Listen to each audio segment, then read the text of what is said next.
Once we're inside the Golf R Touch, there's so many features, we might as well just start at the beginning. This is obviously a graphic representation of your car. It comes in your color with your wheels. And you can check out all sorts of different settings and vehicle features. Touch it here and we see all with the pressures of all the tires. Perhaps we go into the interior and you can see here just how your car's been set up. Now, if we want to change the color of the trim lights here, for example, come up here, touch there, go down to the haptic feedback switch, and then we can change whatever color we like. Well, I'm feeling a little bit blue today, not in a sad way though. And then it will set the vehicle trim color to blue, as you see there. So it's not just representing what light colors are inside, it's a live representation of what's going on in the interior as well. If you open the door physically, it opens the door virtually. Let's go back to the main menu and you control it just like you control your smartphone or smart device.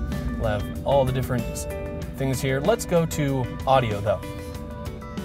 Here is where another great feature of the touch comes in. You don't actually have to touch it, you have gesture controls.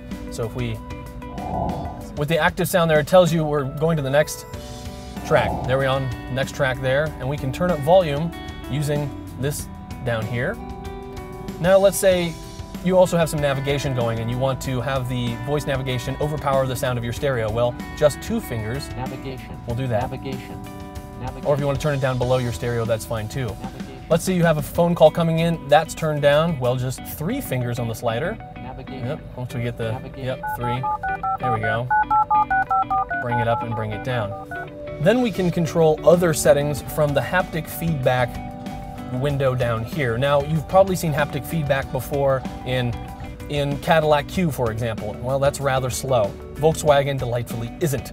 We come down here, and without taking your eyes off the road, you feel between each one of these different dividers. It clicks every time you pass through one. So you know, oh, well, if my exhaust settings are all the way to the 4th box, there it is. I push it, and it feels like you're pushing a button. It's not an actual button, but it reacts as though it is because it's reading the finger pressure.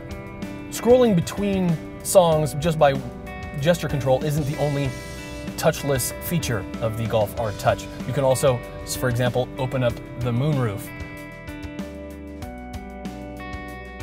We want to close it now, same reverse motion, and there we go.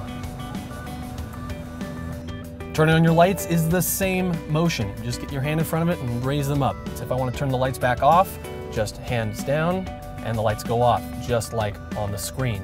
What's brilliant about the gesture control is you can find all these without looking for a button, taking your eyes off the road and fiddling around. It's just a totally natural motion.